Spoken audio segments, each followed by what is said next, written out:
Okay, so as we move into the final session, I noticed Marie is putting up some flip chart papers. And in doing that, what we're hoping to achieve in this particular session is to generate some real discussion among each of the tables and among each of the participants within this room. If there are any tables with maybe 2 or 3 or fewer people, if I can get you to join maybe one of the other tables. So maybe if I can get the 2 of you to join that table over there. James, I noticed you're on your Pat Malone at the moment. If you'd like to join one of the others. Okay. Go through it. Other evaluation seats as well? Okay. Once you're seated, if I could just, I'll ask each of the tables to respond to a series of questions one at a time.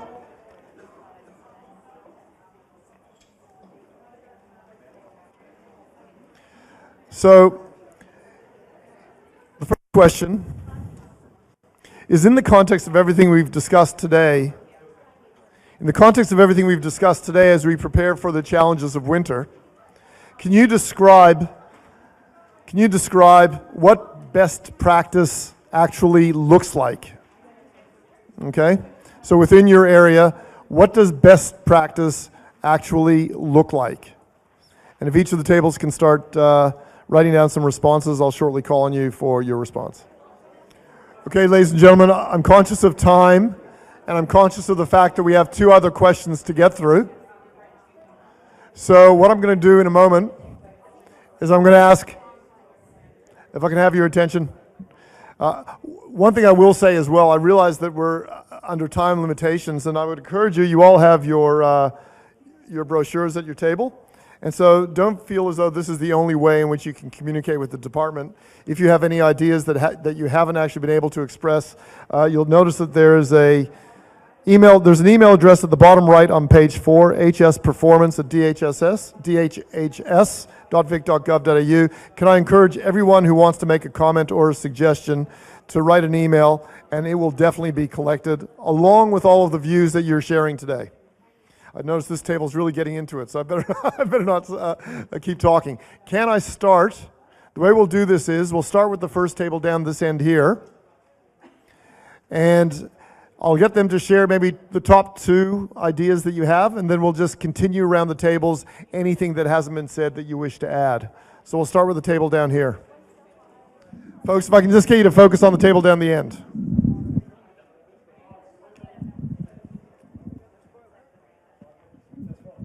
Okay, table number 1. Okay, thank you. The primary message that we've got from today is that for successful implementation or support, particularly during the influenza type of the year, it's communication, collaboration and integration of and between the various services, so the messaging, the servicing and the approach is somewhat consistent. I mean, there's been quite a lot of talk about it's different. We do it this way, we do it that way, here's the barriers. Getting everyone communicating on the same page seems to be a common underlying theme.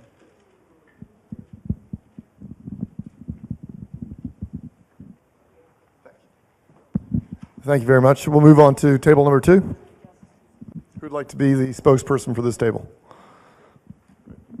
So we had consistency of messaging and the data set, so having it real time, being utilised by everyone and access so that everyone's using it, we're able to access it and that it can be used. We talked about the immunisation register and having everyone add people's immunisation status onto that register, not just if they're an infant or a child, but across the ages, so that it can be used by everyone to timely promote vaccination and looking how we can integrate the data systems together. Great. Thank you very much. And I noticed that there is quite a lot written on your flip chart sheets. Just remember that the department will be collecting it, and along with all your responses today and any emails that you send, that will all form part of informing their response to the challenges of winter. So if I can just encourage you to send those emails in as well. We'll move over to this table. very similar to the previous group. I think if for us, in terms of best practices, it's really looking at actually the promotion of vaccination and actually how we can actually get that better in terms of prevention. So it really the linkages, within the hospital, within the community, and particularly linkages with primary care. Thank you very much. And who's the spokesperson for this table? Who's got the Guernsey?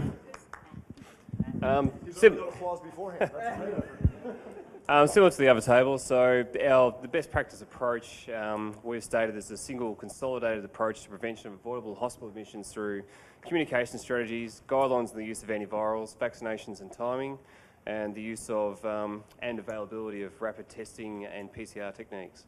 That includes the decentralisation of the testing from the metropolitan areas. Yeah. Great, thank you. Over to this table. Well, you've been into it today, man. I'm very impressed with that. Yeah. Hi, we were talking about just having plans for your workforce strategy for the surge of patients coming in and isolating on suspicion, not necessarily waiting for results to come back, but isolation with judgment. Thank you. Who's the spokesperson here? Oh, okay. Hello. So what we're going to be taking home is the 3 pillars: the immunisation, the use of antivirals and isolation, and also cough etiquette. We're going to be using that for screensavers actually, and reflecting and discussing further. We are also going to look at HARP and HIF. HARP specifically with the intensive case management, and also linking in with or referring to our hot clinics, and also direct GP referrals. Thank you. Nice handball, Sophie. Footy season started, I can see. Thank you. You did. Just hand it over. We're very short and sharp here. Evidence-based practice for our guidelines. We believe a collaborative care model across the journey for the clients, acute to GP primary health would be benefit, and collaborative in communication, enhanced communication between them. And it must be patient-centred and GP inclusive. Excellent, thank you. Everyone's looking at a different person now. I think that means no one wants to speak. You got it? I got the microphone. I think the one that we had, which maybe has been picked up in a couple of the different tables and certainly in this last table, was maybe the common approach and common. Our guidelines shouldn't contradict each other, and they should be easy to access and, like I said, not contradict each other. We should have a set release date for the vaccine, and maybe that's where the department can actually mandate and say this is the release date, and take away those commercial pressures. And coordination of care, particularly for patients who come from out of area, that there's perhaps a better way to treat those patients if we join up the system. And that's obviously a big one, but how could we do that? Thank you. Just question one. You covered? Okay. And just one more table. Okay. Oh, is it covered as well? Are you anything to ask? Yeah, so I think it's mostly been covered, but we also talked a fair bit about opportunistic vaccinations, and so at Western Health we've already had some discussions about how we could do that. So which groups do we want to target? So, for instance, our patients receiving chemo, we'd offer them vaccinations. We run a HealthLinks program with over 3,000 patients on our HealthLinks program with chronic disease and high presentation rates, so maybe we should be targeting them, targeting patients as they come into pre-admission clinic, and whether all those patients are offered vaccinations, whether they meet the high risk or not. So they're the sort of discussions that we're having, but the rest of our discussions at this table are also around consistency and application of guidelines, so that we're not all duplicating or having inconsistency across the health services. We'll move on to question 2. Thank you very much for all the tables. We'll move on to question 2. And Thank you. The subject of collaboration came up a number of times in that whip around, and what we'd like you to respond to is, what are the highest priority collaboration issues to address for the coming winter? The highest priority collaboration issues to address for the coming winter. Okay, we'll start over this side of the room now. This is question number 2 about the highest priority items of collaboration. Who would like to take it? So we were... Focus your attention over here. Sorry. Thank you. So in terms of what we thought was the priority, high priority areas for collaboration, there were sort of 3 standouts for us amongst a lot of others. And the 3 were an in-reach or an outreach model with community health, so that there's pathways from hospitals into community. Obviously the staff vaccination, which is an ongoing one, and also the discussion this morning from Lou around autumn inpatients being flu vaxxed, and an approach around that was what we thought. Great. Thank you.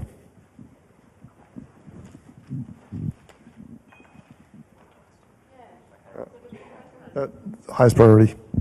I was hoping to get out of it this time. But anyway, we talked a little bit about the use of our aged care liaison service, and that we probably don't capitalise on them enough, and that there's some really good opportunities, and we've had some really good successes on sort of individual levels, but we probably need to get them out in the health service a bit more. And we've had some great successes with them talking to the residential care facilities, or we've made assumptions that we've got patients that have confirmed flu, can't send them back to the nursing home, but we actually can, because the nursing home already has an outbreak. So that's been quite successful. I'd also support the idea of, we talked about the hospital in the home and in-reach and outreach from that perspective.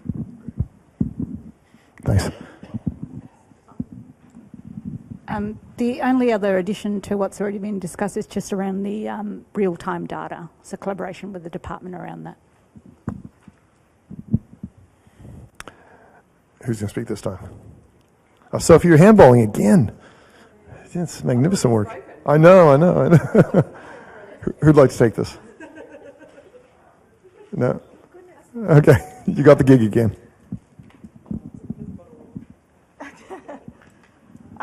Again, we reinforced the release date for the flu vaccinations, about consistent messaging across the health networks from the government down, supply and demand. So if there's flu outbreak, there's enough Tamiflu and bits and pieces around to address it. And a consistent approach to flu management from all GPs and healthcare professionals. So we're all, again, from the same songbook. Over here. Just one thing difference was around our staff, the healthcare workers, wellbeing programs. That's another thing we're going to invest in, looking after our human capital. Thank you. We don't really have anything else to add. We talked about in-reach, outreach, vaccinating our subacute inpatient areas, as well as regular GP liaisons meetings. No problem. Thank you. Anything to add?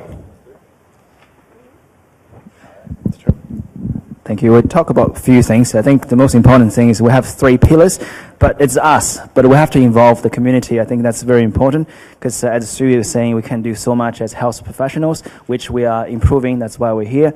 But mainly, we have to involve the community to be aware of that too, so they have to participate, understanding they are part of the early treatment. Also, if they're sick, they have to isolate themselves, not really pass them the virus to us, and immunization too. And also we talk about, consumer engagement in media strategies across all platforms, and health pathway for influenza management and JP, clinic, and also the community and other services as well. Is that right? Yeah. Okay. Thank you. Thank you. Okay.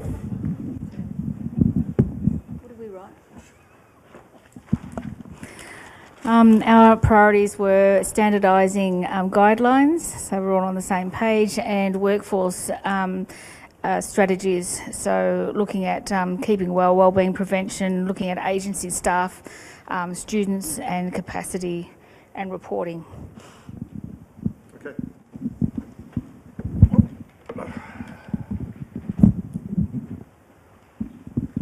The only other addition we had was probably looking at collaboration with interpreters for those patients from culturally and linguistically diverse backgrounds, and how we can educate them early and involve them early in the diagnosis, investigation and treatment. Thank you. And final table? From our perspective, we were talking about consistent messaging again, just trying to make sure everybody gets the same message. And we are predominantly from the community health sector and primary health care on this table. So some of our conversation related to how on earth do we actually identify who we need to talk to in the acute health setting in order to get the right outcome for our patients. How do we do that, and who's going to help us do that? Okay, so identification questions. Just out of interest, I know some tables have already answered question 3. Are there any tables, hands up if you have not answered question 3? 2 tables? Okay, just a few more minutes to answer question number 3, which is, as you know, question 3 is, what are the risks for your organization and what actions are needed? It's a broad-based question.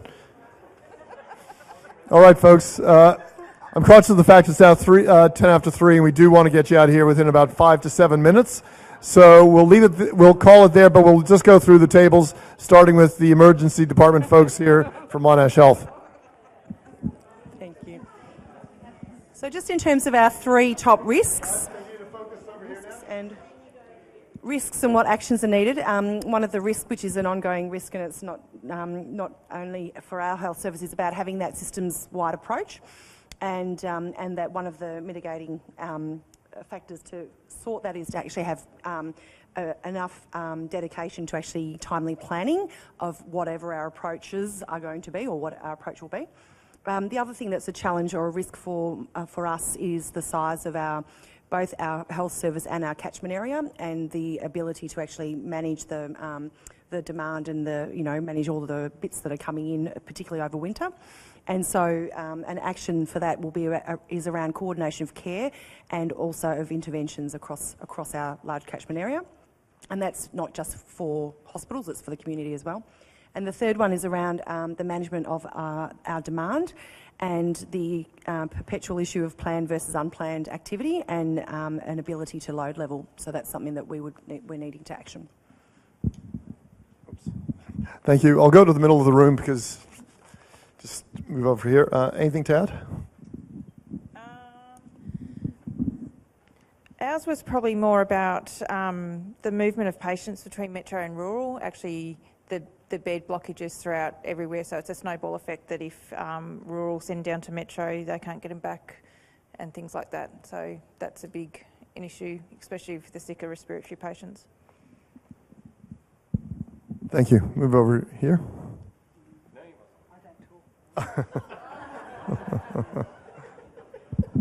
So there's a few people on our table that are from very remote rural areas, and some of the issues that they've highlighted is at the best of times, staff retention in those rural areas, but during periods of I guess strain on the system, there's a lot of unplanned leave. How do they staff their service? The loss of income when the system is overburdened, so they have to postpone the surgery and so forth, and that impacts their overall system. The size of their bed footprint, the physical size of the hospital, that I think you were talking about maternity patients would have to go to other hospitals if there was quarantined beds. Thank you.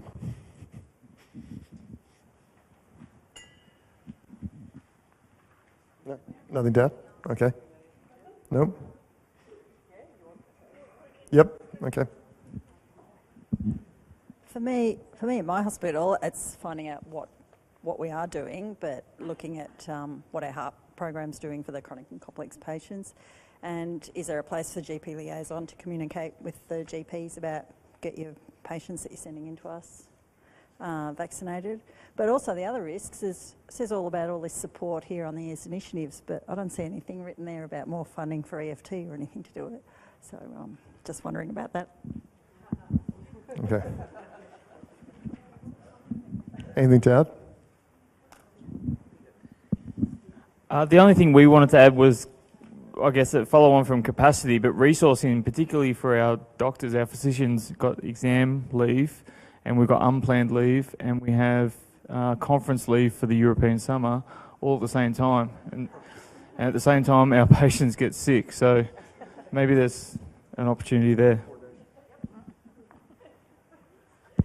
All right, thank you. Coordination issues. Okay, over here, anything to add? To remember what we thought about, but one of the biggest things that we talked about in terms of risk was actually the cost to the organisation in terms of opportunistic immunisations, antivirals, flu testing, etc., and the load that that can create and where that money is going to come from. Ward closures from flu, which we managed to escape last year, and then what everyone's been talking about, workforce issues and how to manage the unplanned leave, especially given the lovely conferences in the European summer. Okay, thank you. Yep. Anyone else? Anything to add here? Yep. I think very similar in themes of workforce. We all talk about surge in workforce and creating capacity. The reality is we all are fighting for the same workforce. And where one service goes down and looking for staff, service B, service C, service D are all looking for the same workforce. So yes, there is the aim of having a surge capacity in a surge workforce, but what is the reality? Do we actually have that workforce to support the surge in demands that we have? We are already running at 100% majority of the time currently. There's no current FAD in the system. And we're planning for a FAD, but have we actually done some work to actually saying, do we actually have the resources to deal with the demand? Okay, thanks. Anything to add? No? Same? And same. Have I missed any tables? I don't think I have. I took a more circuitous route that time. Okay, so let me just wind up with a few things. One, most importantly, you have evaluation forms sitting at your table. Please make sure that you complete those and hand that in to Marie and to Deb before you leave. Or leave it, or you just leave it on the table, that's fine. I also know that there is planned to have, after the end of winter, another session to reflect on how these practices have gone and to look back and see how we went this year in the context of everything that's been said. Folks, I was going to do this magnificent synthesis, but I will spare you because I know you're looking to go, but more importantly because I think that final session pretty much brought together the various strands and the themes that came through in today. And so with that, what I'd like to do, instead of doing my summation, what I'll do is I'll thank each of you, wish you good luck as you head into the winter. Know that the information that you have here will be taken by the department and will form a large part of their response as you meet the challenge. Good luck, and we hope to see you at the end of the next session. Thank you.